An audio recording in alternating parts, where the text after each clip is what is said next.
All right, class, we're ready to start. You are on my time now. Settle down and take out your syllabus. What if you didn't get one?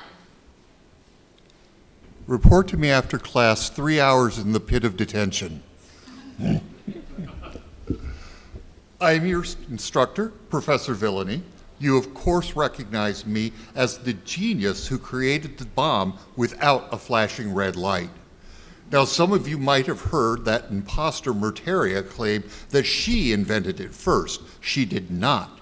She merely placed a piece of electrical tape over the flashing red light on an existing bomb.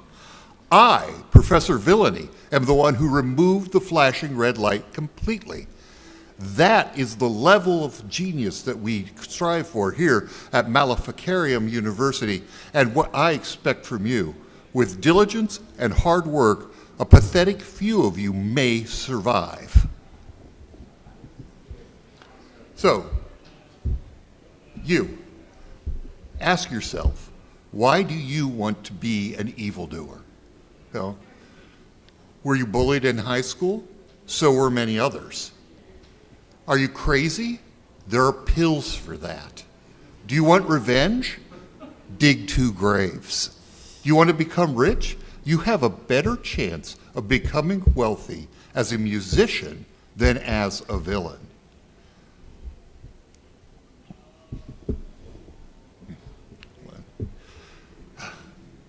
Yes, some men just want to watch the world burn, but that's been done.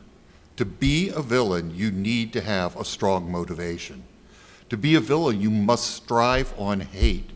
As you live alone, hunted by your contemporaries, you must feed on your inevitable victory and the knowledge that you will crush them beneath your heel. Your sense of superiority and a strong ego are essential. Do you have what it takes? Do you? By the way, this will be on the final.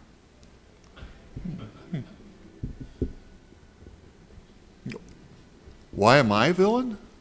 Oh, I will admit that my motivations for villainy are personal and a bit eccentric. It's do-gooders. They are vexatious. They vex me. I do not like being vexed. It's their ideas. They're mediocre. They're never thought through. They rush from crisis to crisis, unaware of the disasters that they leave in their wake, so smug in their sense of self-righteousness. They're insufferable. Now, I do admit that sowing chaos and fear throughout the world simply because I'm peeved might seem a bit extreme. But for me, it's not that I'm trying to dominate humanity or amass even more wealth. I'm just trying to make the world a better place for me. So if there is a danger in my motivation, and that is that if others benefit from my efforts, I risk becoming an anti-hero or going down a redemption arc. That's something I would not wish on my worst enemy. Murteria, you sham. Oh. Looking through the registration list, I was very disappointed to see that several of you are still using your provisional names from your second year. You are now in your 4th, some of you even in your 5th year. You should have chosen your nom de maître long ago. It is a core part of your villain persona.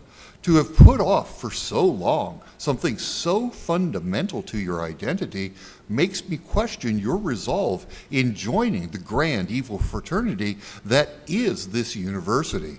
So I expect you to all choose your final villain name and have it registered by our next session. Just some reminders from earlier classes. When choosing a name, it is important to have a sense of style and to convey your identity as an evildoer. Alliteration is a great way to do this, like Dr. Doom, the Mad Mod, Captain Cold. Bonus points for having a title in your name, like Doctor or Captain. Another common way to establish your villain identity is to use colors. The color red carries a sense of anger and hatred, especially when paired with a noun which carries a sense of decay or destruction. So, for example, red ghost, red mist, red king. The other advantage of red is if your motivation as a villain is to destroy liberal democracy, red shows your hostility to the Western world, like Red Skull. May he rest in pieces. Avoid the color blue. It's too closely associated with many heroes, like Blue Falcon and Blue Beetle. Black and green are more ambiguous. For every Black Atom, there's a Black Canary. For every Green Goblin, there's a Green Arrow, a Green Hornet, a couple thousand Green Lanterns. So these are up for grabs. Another thing you might try is mixing colors. When you look at villains throughout history, green and purple have been very, very popular choices for color schemes.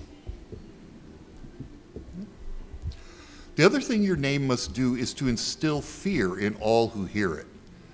One way to achieve that is to use a Latin or fake Latin sounding name. If you identify as a male, try adding dus or nus to your name. That harkens back to classic Roman villains like Emperor Commodus and Emperor Maximinus. If you're a female, you can add IE instead of nus or dus, like Merteria. If you're non-binary, you can use an X instead of any of these other suffixes. While using an X in your name tends to be provocative in political contexts, for a villain, X is perfectly acceptable. What? No, I did not make up the name Villainy. Villainy is a family name from my mother's side, Patricia Elizabeth Prescott Villainy, of the Bridgeport Villainies. Our summer compound was between the Vanderbilts and the Rat Bastards. I used to have such a crush on Cynthia Rat Bastard. Lovely woman. It's a shame what happened to her. Now that we have that out of the way, let's talk about staffing your evil organization. Where does an organization dedicated to fear and chaos find its staff? The sad fact is, many evil organizations never find enough staff. We used to refer to them simply as henchmen. We can't do that anymore. It's not inclusive. So now we have to refer to them as FTEs, full-time evil enablers. The sad fact is most evil organizations fail to find enough FTEs to survive. Of course, you all know the ones that have made it. Everyone knows Hydra, the League of Assassins, but how many of you even remember the Menace or Vehement, the very evil very evil, V-E-H. It doesn't matter how they came up with this acronym. The question is why they bothered. Either way, my point stands. These two organizations made a big splash several years ago, and then they made a lot of promises, but flamed out when they were unable to recruit enough FTEs to their cause. That's when they crashed and burned, much like a 2020 crypto startup.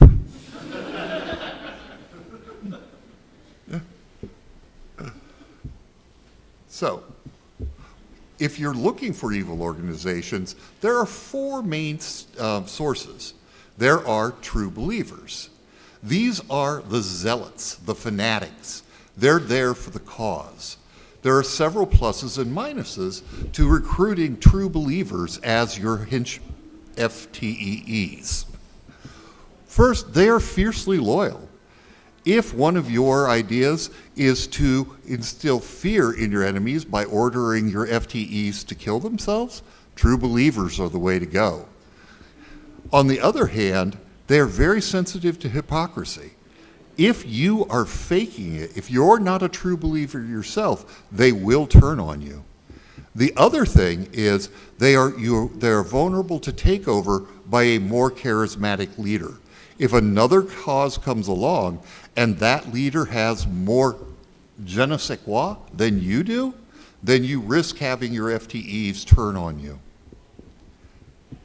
The second major source is goons. These are simply thugs in it for money. Like the true believers, there are pluses and minuses to goons. The number one plus is there's an unending supply of goons looking to work their way up the rank and to make their mark in the organization. The biggest minus with goons is they have no loyalty.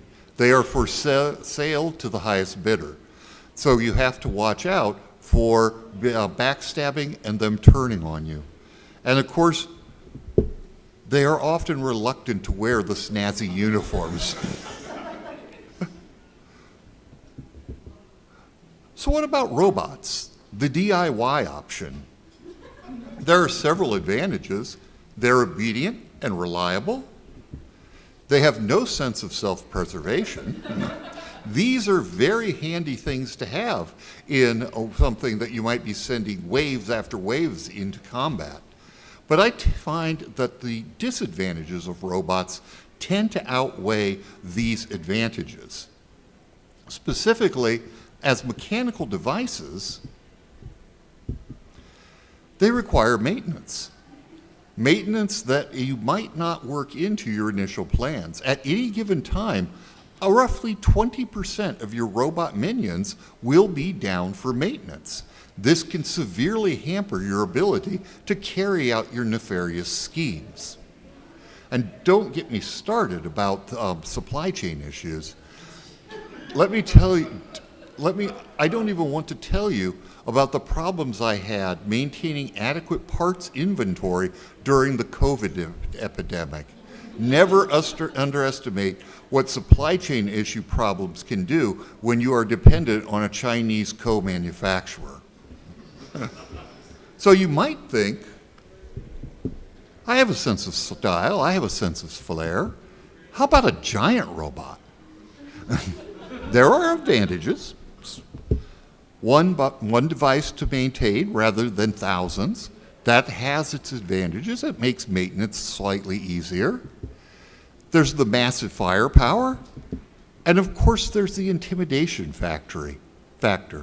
An 80-foot tall giant robot charging down the street, it makes an impression on people. But there are also serious disadvantages to giant robots. One, they are bulky and slow, and they get heavy very, very quickly. Let's take an example. Say we start with a 10-foot tall robot that weighs roughly 1,000 pounds. So this would be on the largish end of a typical robot. What happens when we double its size to 20 feet tall?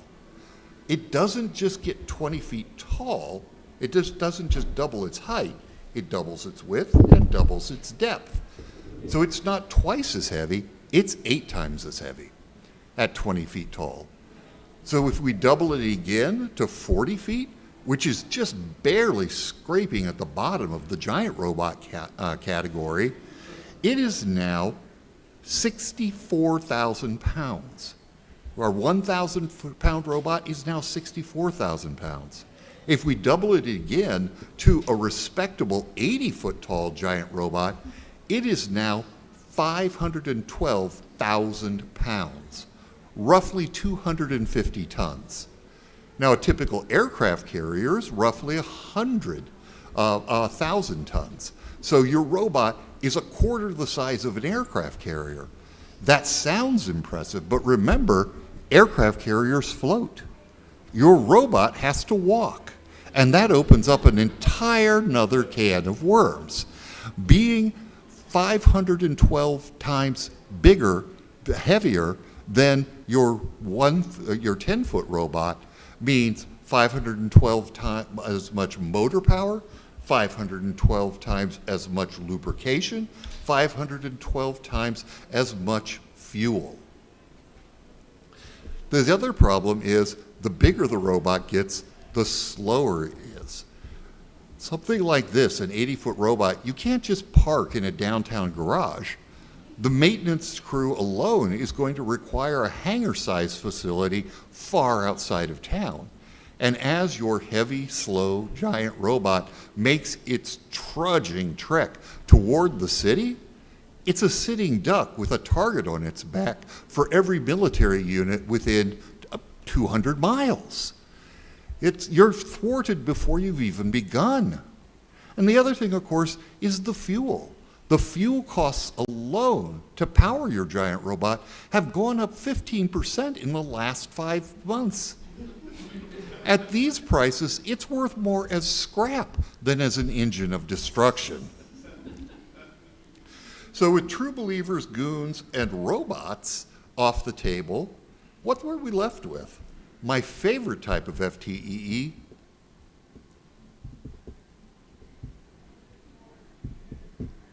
the dupe. These are people that you trick into doing your bidding without them even knowing it. The advantages are many. They're easy to recruit. You're pulling on a pool of people outside of true believers and goons, a much larger recruiting pool. They're available in great quantity, making it easier for you to achieve the critical mass necessary to achieve your plans.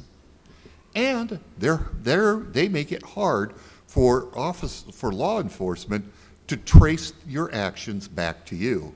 That's always handy in a pinch.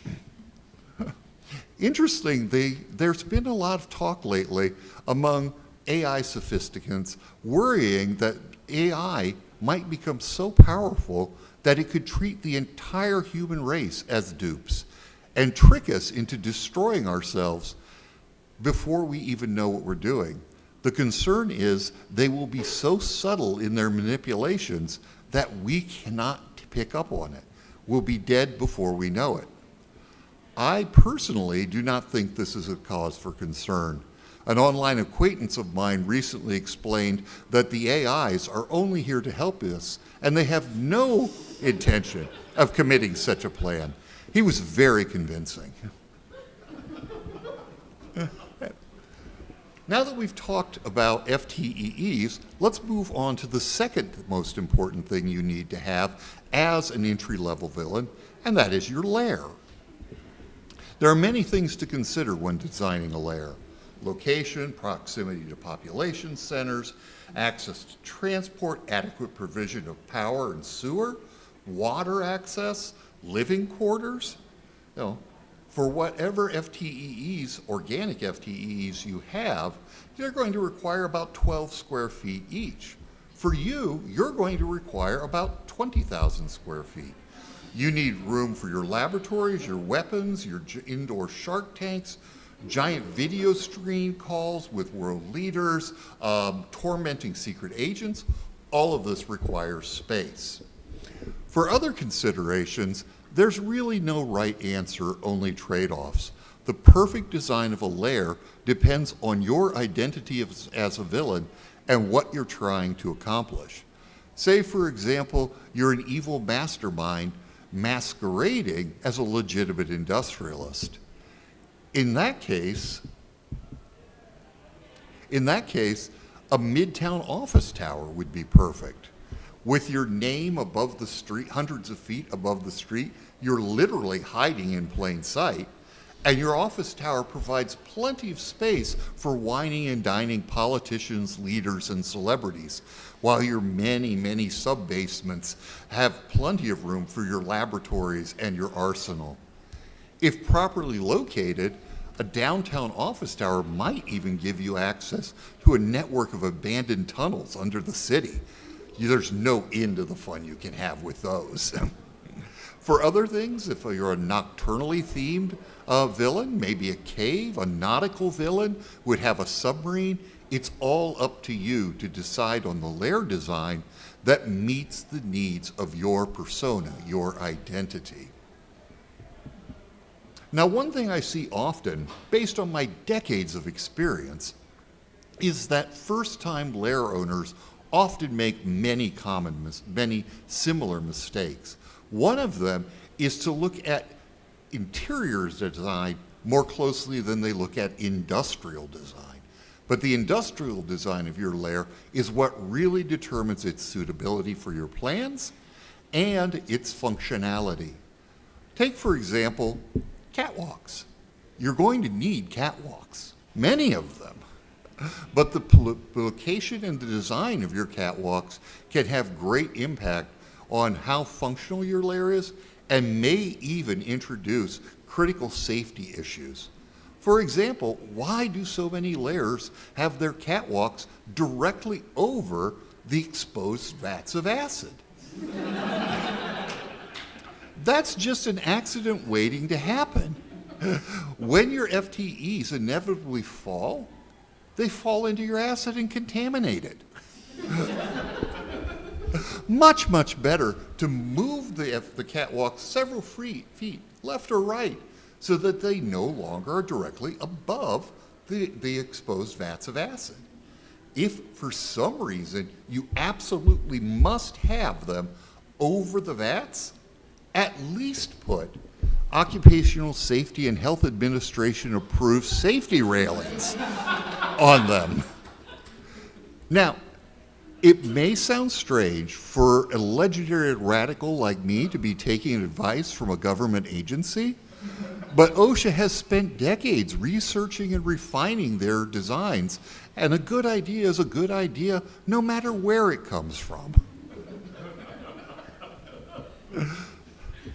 The other trap that first-time lair owners often fall into is exotic locations. I understand the appeal.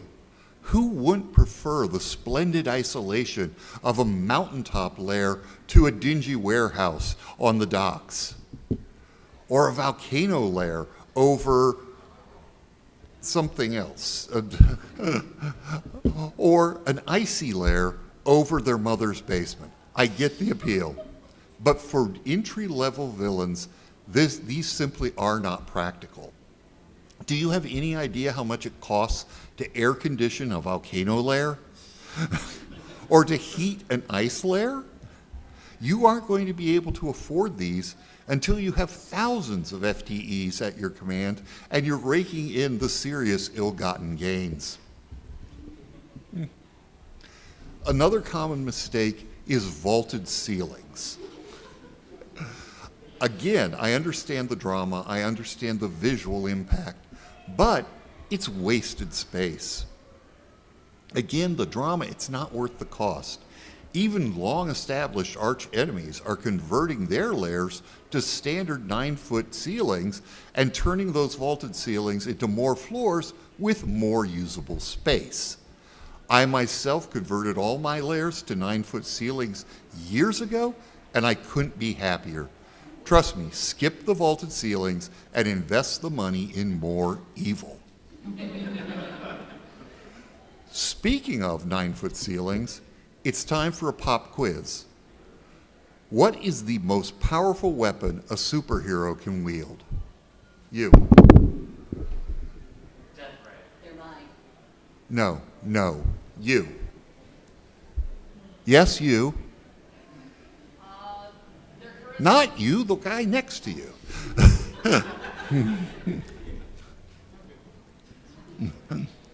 Come on, people. This is an advanced class. Yes. Your monologue. No. You. Bank checks. No. Money. You. Law enforcement. 3 hours in the pit of detention. This is an advanced level seminar. You are expected to know these things. The most powerful weapon that a superhero can wield is a gun that shoots rope. So simple, so elegant, so devastating.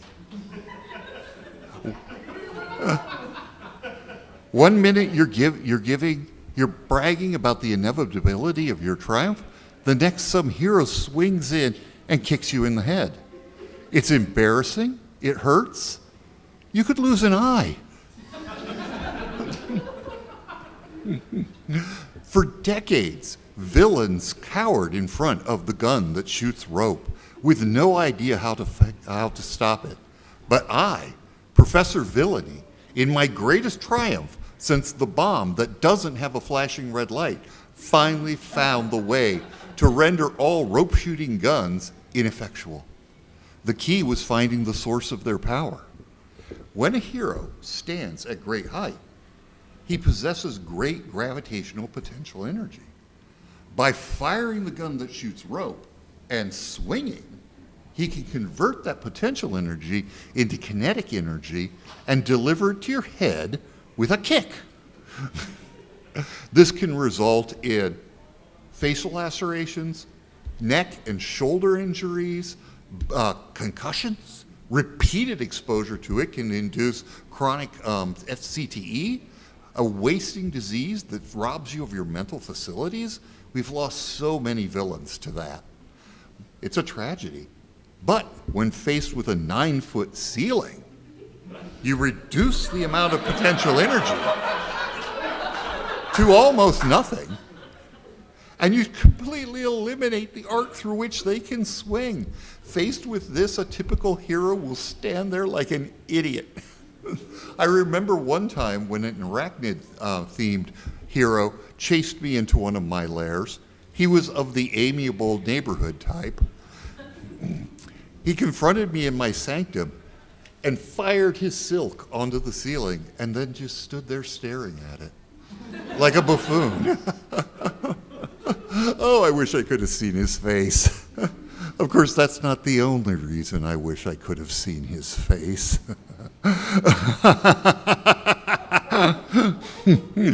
What? My villain laugh? Rubbish. The villain laugh is a myth.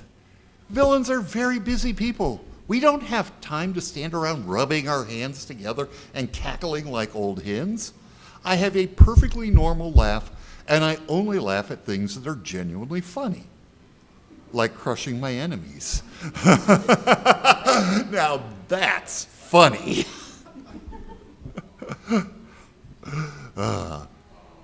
Our final topic for today is death. While rarely permanent, death is tremendously inconvenient. Being dead for even a few years is enough time for your FTEE network to decay. The true believers will find a new cause with a new leader. Your goons will simply move on to another opportunity. Your robots will fall into disrepair, and your dupes will move on to get married, have children, get mortgages, 401ks. They'll be useless to you. Your schemes and plans will be outdated, and your lairs will require a thorough dusting. Therefore, it is important to avoid death whenever possible. So let's look at several common causes of death. The first is overconfidence. I mentioned that having a strong ego is an important part of being an evildoer, but this comes with its own drawbacks. The one being underestimating your opponents. We tend to consistently underestimate the abilities of the secret agents, the heroes who are coming after us. Who hasn't tied up his antagonist and then walked out, leaving him to one of your FTEs? I did it myself several times early in my career. Overconfidence is a major cause of villain death.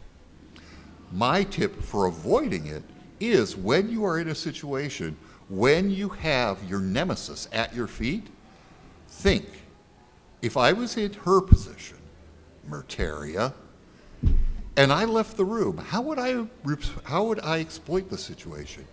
If you can think of even one thing you could do to get out of it, don't leave the room. The second major cause of villain death is a gadget backfiring. There simply is no excuse for this. Pay attention to your wiring, follow the appropriate UL codes, use quality components, don't skimp on things you get from Alibaba. If the price looks too good to be true, it probably is. And pay attention to your soldering skills. You want bright, shiny beads on every junction. If it looks gray, you've done it wrong, and you've signed your own death warrant.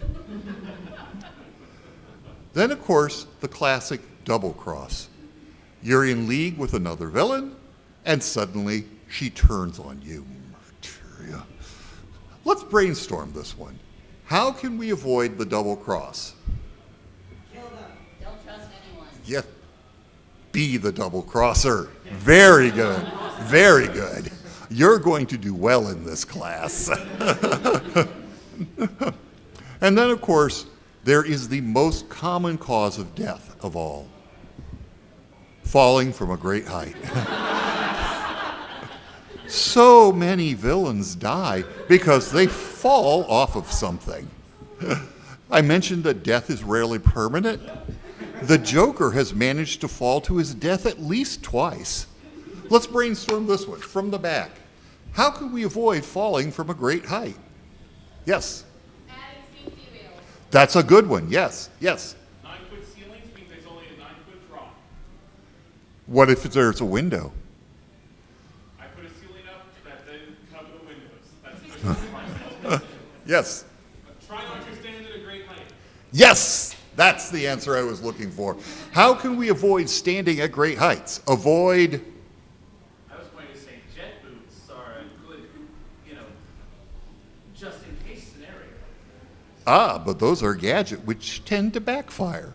So make sure you do your soldering properly. Where should we not go if we want to avoid falling from a great height? Skyscraper layers. Skyscraper lairs. Cliffs. Cliffs? What about half-constructed skyscrapers? Those are even worse than the normal kind. The hero doesn't even have to throw you through a window. Yes? I was going to say windows. Yeah? Windows. But windows are so dramatic. Avoiding these things, fighting on cliffs, fighting in skyscrapers, half-constructed skyscrapers, helicopters, these are all an excellent way of avoiding the leading cause of death. With that, I just want to say a few words about the future of evil. I fear that the day of the scoundrel might be drawing to an end. It's getting harder and harder to stand out against the background malice that people commit against each other every day. In the last several years, our peers have created some of the greatest evil schemes imaginable ever executed in history, and literally no one noticed. The news cycle just went around and around. Go on, trivial political feuds, who dissed who on Twitter, X, celebrities who are famous for being famous. It's almost impossible to make your mark on the world today because the world itself is in such sorry shape. Personally, I fear for your future as rogues. Fortunately, I have tenure.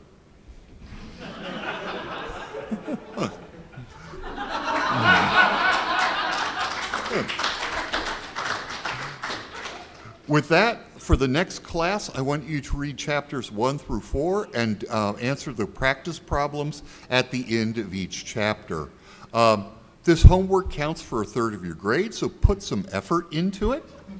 I was notified that the copies of the textbook have finally arrived at the bookstore, so you can pick your copy up after class today. Make sure that you get the current edition. I changed all the page numbers in the practice exams, so you can't use last year's text. I told you I was evil.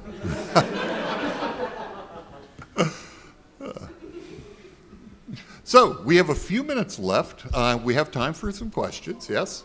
I'm a big fan of like the James Bond series, and I really love the villains. Is it still recommended to come up with elaborate death plans for adversaries? Yes. However, bear in mind the advice that I gave you avoiding overconfidence, avoiding gadgets backfiring, and avoiding double crosses. This is especially true if you are a villain with a traditional opposite sex partner who might be seduced by the secret agent. This is a prime opportunity for backstabbing and for double crossing, so be very, very careful about that. Yes? Are we expected to provide our own arch nemesis for the lab practical, or will they be provided for us? It is recommended that you provide your own. That allows you to know your nemesis and to be able to exploit their weaknesses and their personalities. However, I recognize the difficulty in acquiring a nemesis in this age, and so one will be provided if you don't have your own. Way in the back. What would you recommend for doing for buying your own media setup? I was looking recently at this idea of streaming to go and get around the spin cycle we were discussing. Again, it depends on what kind of villain you are. If you are of a technical bent, if you are an evil mastermind from Silicon Valley, I'm not naming anyone in particular, but all of these would be perfectly in character and in theme with what you're trying to accomplish. The other thing is, remember my talk at the beginning about what your motivations are. If your motivation is to be a puppet master and manipulate humanity from behind the scenes, a media strategy is a great way to go. Okay? Way in the back. I actually come from a family of villains, and I was trying to bring my parents into the new age of villainy, including, social media, and they keep on trying to send, notes for $1 million ransom, and I keep on trying to explain that that's not going to work. So how do I reach the elder generation of villainy, such as yourself?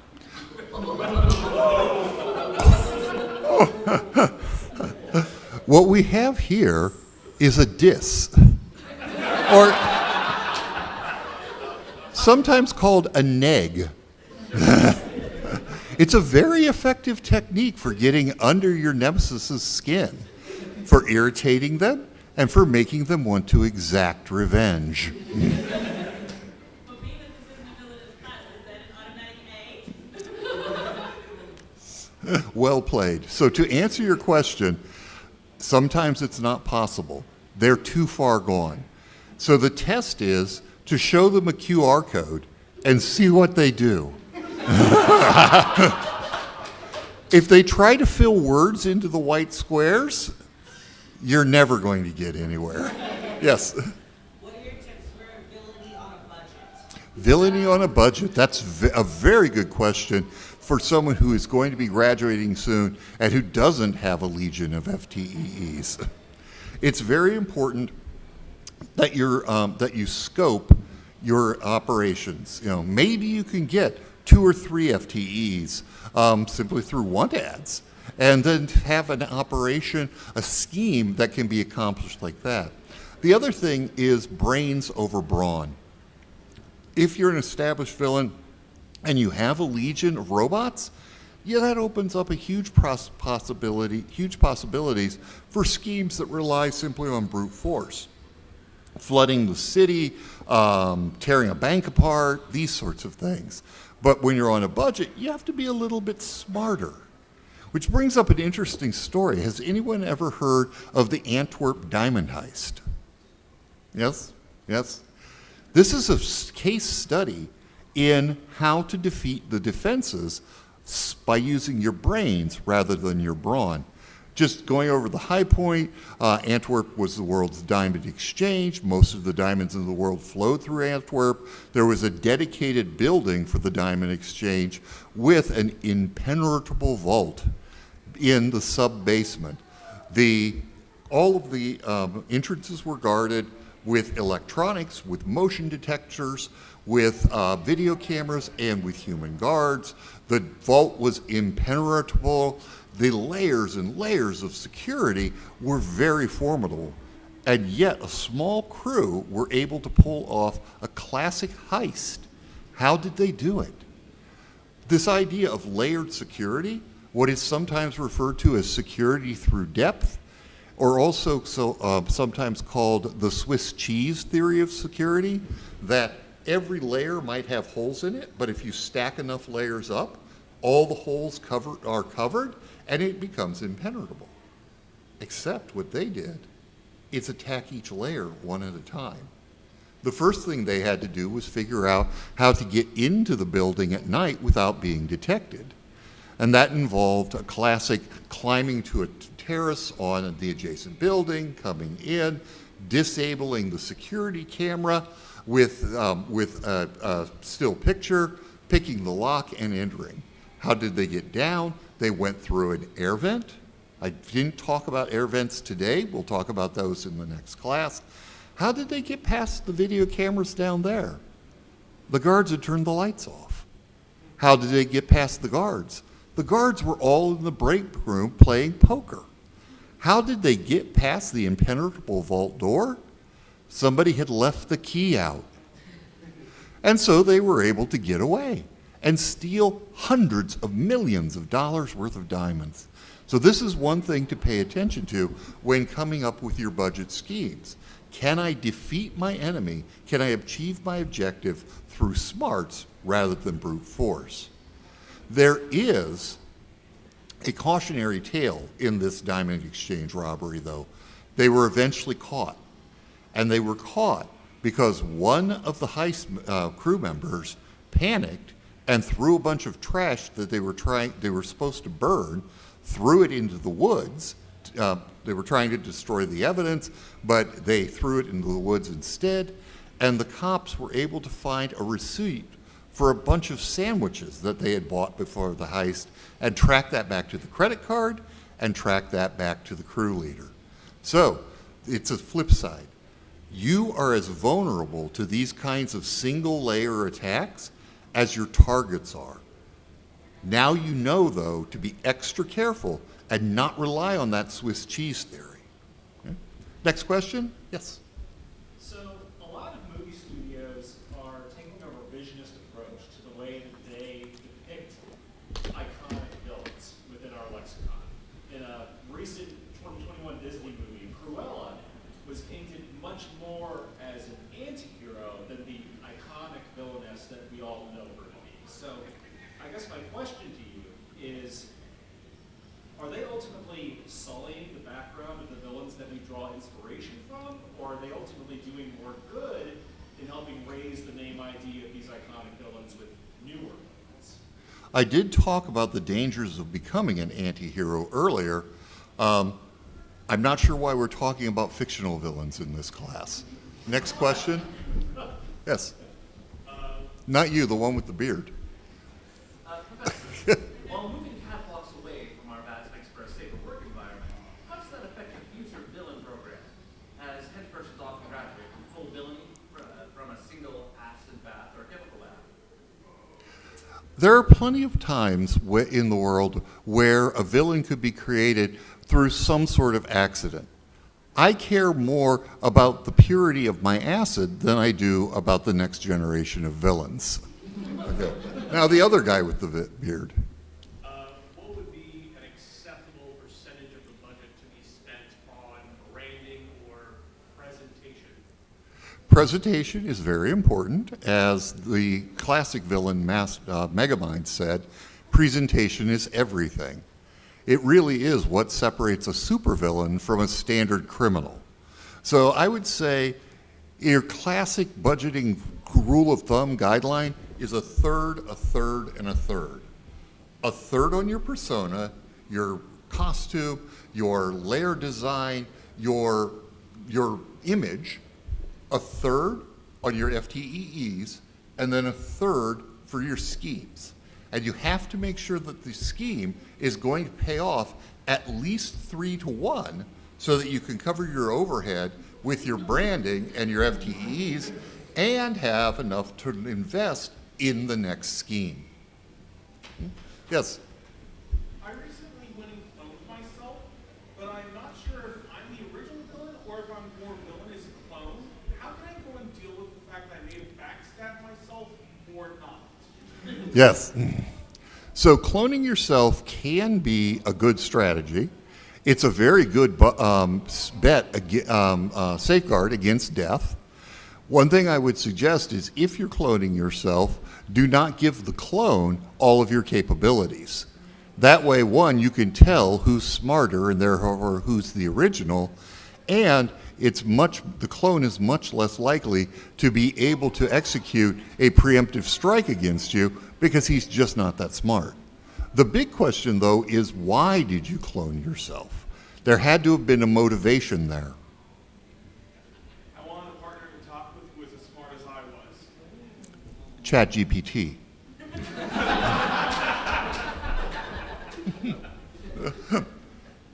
Any other questions? All right, well, thank you. I will see you next Tuesday.